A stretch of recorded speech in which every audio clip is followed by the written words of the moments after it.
program is proudly brought to you by Datec PNG Limited.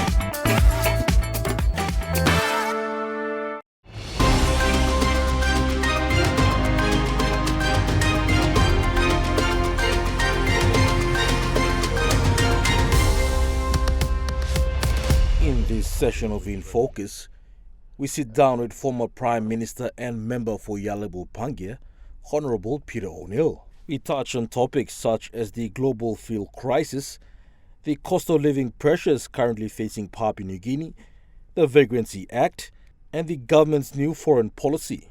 Former Prime Minister Peter O'Neill, thank you for joining us. Thank you very much. Firstly, former Prime Minister, the disruptions in the Middle East, Eastern Europe and Venezuela have exerted upward pressure on global prices of oil. How much of an impact will this have on PNG households, supply chains, and ultimately the cost of living? It'll have a huge impact in PNG like anywhere else in the world because the world depends on oil and gas for energy, and energy drives the economy. And of course, the demands that energy is required for PNG's economy to perform definitely will put pressure on the daily living of Papua New Guineans and the businesses, how they conduct themselves. So you will find that the prices of fuel will continue to go up, prices of fertilizer will continue to go up, which agriculture demands and needs to produce food for people all around the world. So like anywhere else in the world, I think PNG will be facing huge price increases over the next few months as long as the war continues. I understand from the reports that we are receiving now from international media is that the talks in Islamabad has collapsed between the United States and Iran, and that again puts more pressure. So Papua New Guinea needs to prepare itself for the worst possible scenario. We are a very import-dependent country. Everything we consume is almost imported into the country. We are not producing as much to feed our own population. And that puts pressure on the cost of food and services. And I believe that this will continue to increase. And when it increases, without a parallel increase in the wages of Papua New Guineans, you will see the gap that will continue to widen between the rich and the poor and those who can afford and who cannot afford. So, government needs to take this matter very seriously.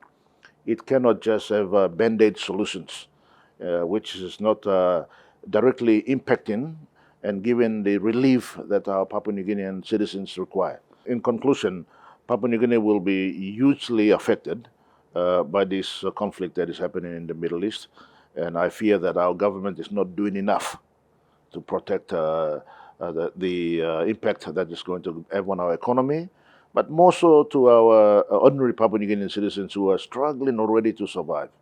This is going to put more pressure onto their daily living, and you will see that a lot of social issues will come out of this. On a broader scale, would you say Papua New Guinea has an energy security problem? I think there have been calls to asking why Papua New Guinea hasn't built an oil refinery over the years. I mean, we have an oil refinery, but Papua New Guinea is a regulatory environment has not been conducive enough for the oil refinery to continue. The cost of operating the oil refinery in PNG has been much higher than probably elsewhere in the world. Now even Australia has closed down all their oil refineries, and the only country that is refining oil and a non-oil producing country is Singapore. So I don't know where the thinking is coming from, but I think Papua New Guinea government needs to encourage the current operator of the oil refinery to either sell out and move on, or find a new operator to come in and partner with the government to secure the energy security for our country. So all those options need to be explored and tried out so that we have a security of energy when events like this take place globally. It will take place again because the Middle East has over the last few decades there's been consistent conflicts happening in the Middle East. whether it's between Israel and some of the Arab neighbors or between the Arab countries themselves. So there's no guarantee that these issues will be resolved after the end of this current conflict. So I think long-term planning needs to be considered, and Papua New Guinea government needs to put in a framework that is going to guarantee security of energy for a very. PNG is a big country. It's got a large population, large landmass. We need jet fuels to travel all around the country. We need Zoom to run around with all our banana boats and everything else. So the demand for oil is and fuel is quite high. So I think any sensible government should start working on providing a policy framework that is going to guarantee that in the near future. Even Australia now has only got, I think, a 30-day buffer. If this constitutes 30-day buffer of energy security and supply, so we should be looking at options like that. PNG needs to store. Now, my fear is that we are hearing reports that the government of the United States is in negotiations with Puma. Puma is the only major fuel distributor that has got huge capacity to store fuel in this country. Now, there's no guarantee that the United States government, when buying that, will provide fuel to PNG, ordinary men and ordinary businesses in the country. There's no guarantee. They are trying to secure these particular oil tanks just to secure their fuel storage for their jets and their ships that are passing through our region. So, we need to stop that. We have to tell the United States government, Papua New Guinea needs this to provide energy to its citizens and its businesses. So we need to stop this. We can't allow us to be exposed where we are at the mercy of continuous global changes that are taking place and conflicts that are taking place. To what extent do you expect this to affect the implementation of the national budget? Would you say that there'd be a supplementary budget? Well, there will be a supplementary budget because, on one end, while we have got energy supply issues for ordinary consumers and businesses in the country, on the other end, they're making record money on the export of oil and gas in the country at the moment because of record prices globally. So there is substantial windfall that is taking place, that is coming into PNG's national budget. So all these monies that are coming in, we don't know how it's been managed. And we've hearing changes that are taking place at management and board level of Kumul Petroleum, who are the custodian of that money that's coming in from this sector. We don't know how it's been managed. There's no visibility. There's no reports. So we're talking about not 100 million or 200 million kina. We're talking about billions of kina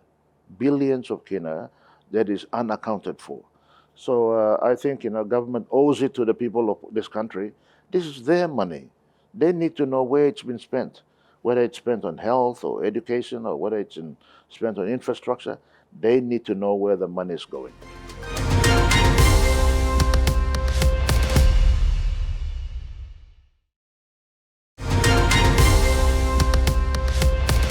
Now, looking at the protracted cost of living crisis facing Papua New Guineans, where do you see are areas which the government should immediately intervene in to alleviate the pressure? Well, government continuously boasts about, putting a relief program for struggling families in this country. Now, again, those relief programs that they've introduced, not in 2025, but the year before. I think it was in 2024. Now, they don't necessarily go and change and put more money into the pockets of ordinary Papua New Guineans. What we see daily is the increase in consumer prices in the shops, in the petrol stations, all the manufacturing. They're continuously increasing their prices. As I said, the real wages of Papua New Guineans have not increased. So when you have that gap of whether your money is small and prices of things are so high, you buy less. When you buy less, you can't feed your family. Government has got no vision whatsoever. They're not addressing these issues. They're not supporting local manufacturers. One thing is to try and say, listen, we must produce enough in our country. Now, in addition to that, I've been publicly stating that IMF's strategy of reducing value of kina is a wrong strategy. because we've seen that not working in Indonesia, we've seen that not working in Malaysia, we've seen that not working in many parts of the world where IMF has gone in and forced them to devalue their currency. All it does is increase prices of goods and services. And we have seen that so far. You know, China has now depreciated so much that it's worthless. You know, it's not below, even against the US dollar, it's below. Every US dollar that you want to buy, China, it's 0.19, below even 20 toya. You can't even buy a US dollar with that kind of money. When you travel, when you're doing business, when you're an importer and when you're doing business, it's costing you more Kina all the time. The idea was to thinking that they will improve the exports, but exports revenue has been limited only to big boys, the mining companies, big agricultural companies. The ordinary Papua New Guinean is not benefiting from devaluation. It is benefiting few individuals who are making big profits. The rest of us are suffering. So it's suffering because costs of all the imported rice, tin fish, everything that we are getting, the cost is continuously increasing because the Kina devaluation, so they are adjusting prices on a daily rate. So I think the government strategy is wrong. They should reconsider their engagement with IMF and try and increase the value of Kina. Even in the short term, probably it's necessary for us to peg our Kina to the US dollar or to the Australian dollars. So we have certainty. The importers will know that that's the value of the Kina that we can import, and then they can adjust their business models around that value of the currency. But today, it's anybody's guess. They don't know what the US dollar will be worth tomorrow. And that provides a lot of uncertainty in the business environment. And the people who pay the price, heavy price for it, is the consumer. Our ordinary Papua New Guinean citizens who are going to the shops and paying huge prices for goods that they are buying. Just last year, the government implemented a household assistance package as a major relief measure to address the rising cost of living. It's estimated about 685 million kina was allocated in the 2025 budget. This includes GST exemptions on essential goods, tax relief, amongst other measures. Would you say there is a significant support to households? You divide 680 million kina across 10 million population across the country. It's a joke. It doesn't benefit anybody. That's nothing. They are not solving the long-term issues. Long-term issues is about currency. You need to fix the value of the currency so that it stabilizes, so the imports are cheaper. Try and stabilize this uncertainty. That is the only determining factor that is going to help relieve ordinary Papua New Guinean citizens on the price of goods that they pay.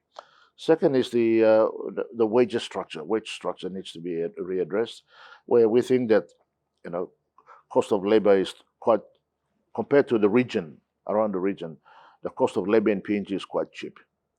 So I think it's important that we review that so that we can be able to give for fair work, fair pay. So Papua New Guineans who are working and who are putting in the amount of time and effort and energy into their work, they must be paid in a justified rate. So they need to review that again. The recent minimum wages board increase has not done much improvement in the real lives of any of our citizens. It has, in fact, the cost of the goods and services that has increased has diluted that small increase that the minimum wages was given. So I think long term, government needs to stop spending. It needs to pay more attention into school fee reliefs, because one of the major important expenditure for any family in this country is school fees and supporting their kids. Now, government needs to step in. The oil and gas revenue windfall that they are getting, that must be put into education. So education needs to be fully funded by government, and that will relieve a lot of pressure. The second is the cost of energy. They need to start fixing the problems in PNG Power. make sure that the power rates come down. We are one of the highest paying countries in the world in terms of per kilowatt hour of price that we pay on for power. We are amongst the highest in the world.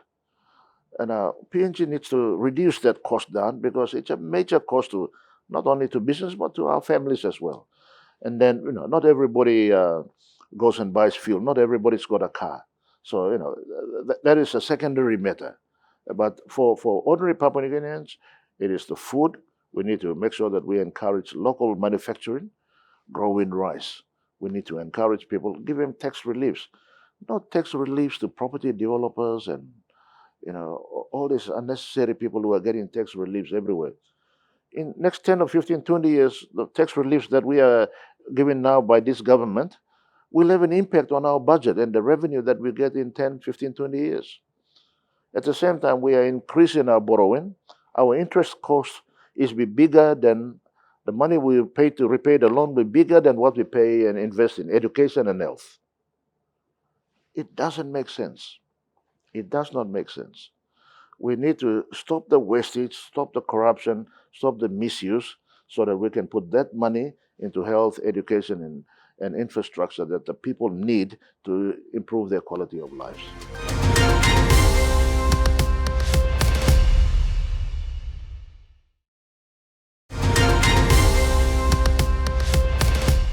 Now, moving on to another topic, the Vagrancy Act is currently before Parliament. What is your position on it? Well, I did not vote for the Vagrancy Act because, one, I wasn't there, but I still don't believe in that this is the solution for our country. I mean, when you have a Vagrancy Act, you are dealing with your own citizens. Of course, we all have jobs and sometimes we don't have jobs. Does that make us vagrants? Huh? What is the definition of vagrancy? My belief is in this country, no Papua New Guinean is vagrant. We have our land, we have our homes, we have our culture, we have an identity, we have pride. What justifies someone to call me a vagrant? Just because I am illegally settling on someone else's land. My classification, that makes me an illegal settler, not a vagrant. No. It's an illegal settlement problem.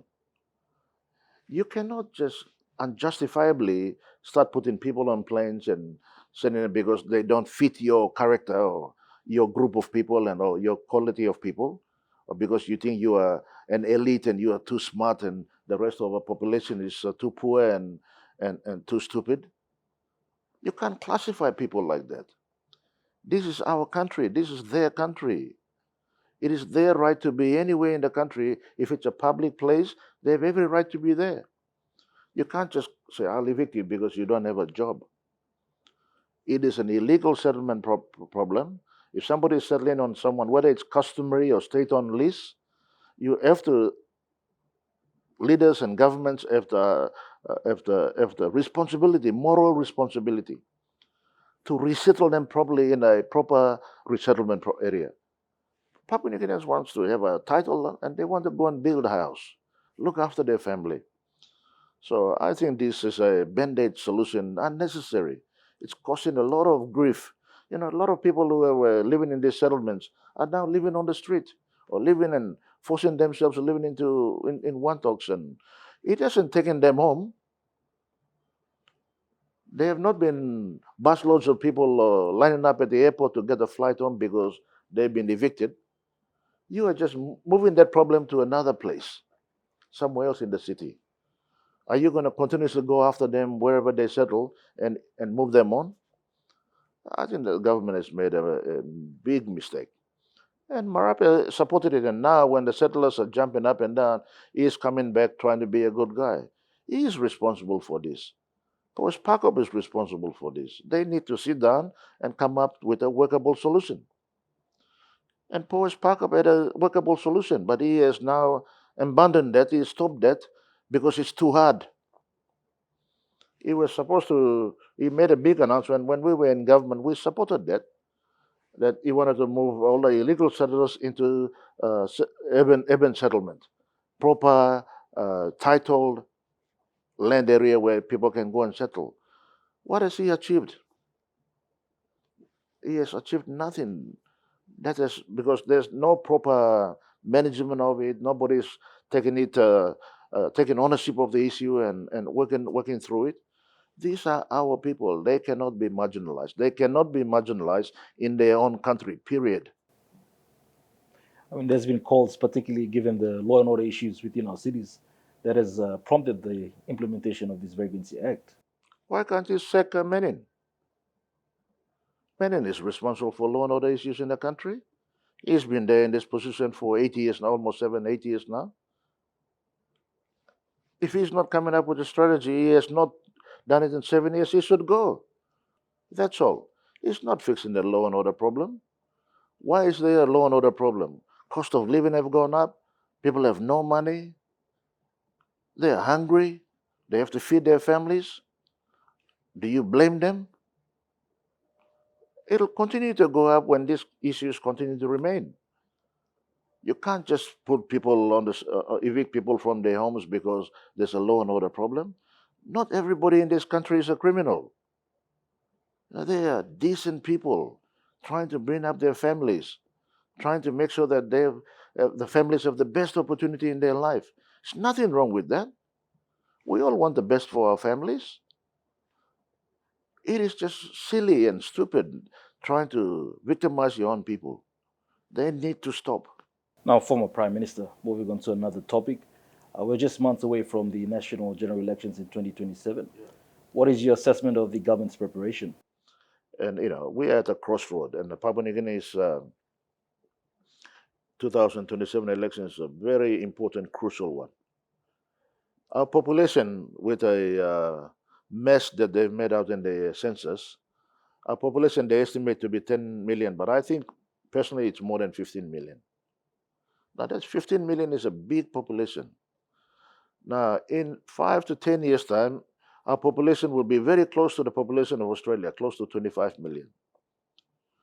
Now, if we have a government and mismanagement and corruption and all this, when we have PG power, now you're meeting also blackout or something, I'm normal, am I right?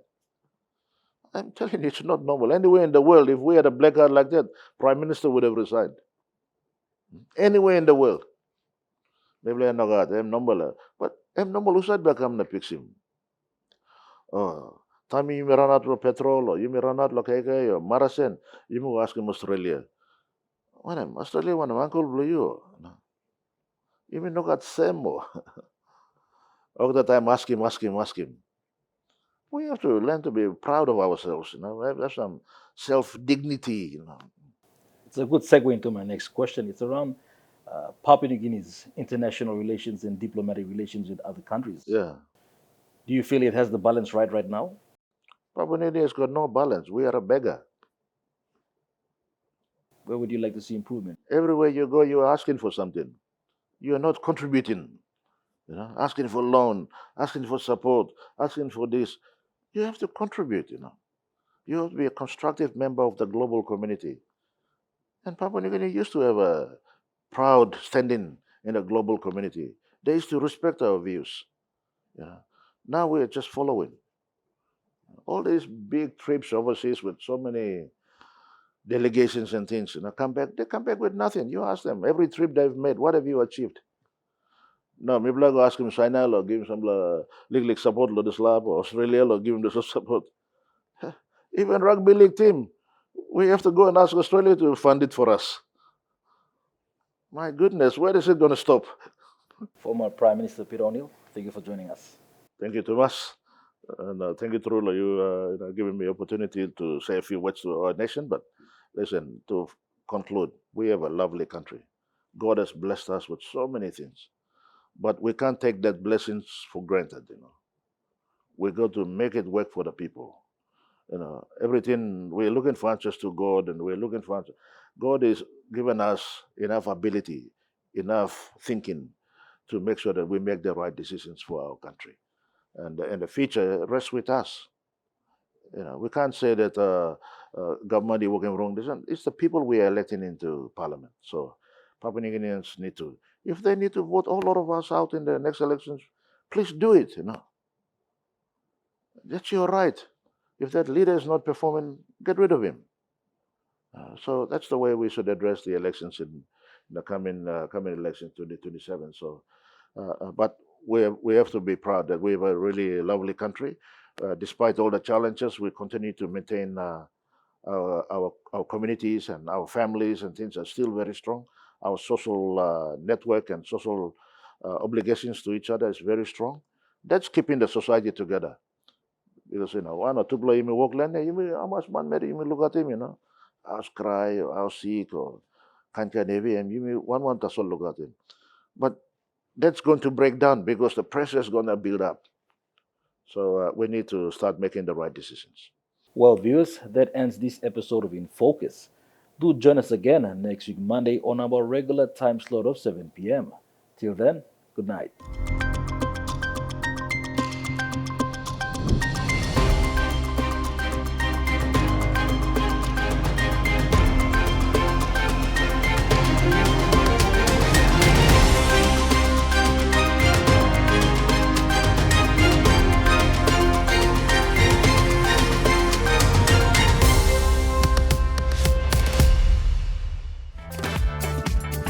This program was proudly brought to you by Daytech PNG Limited.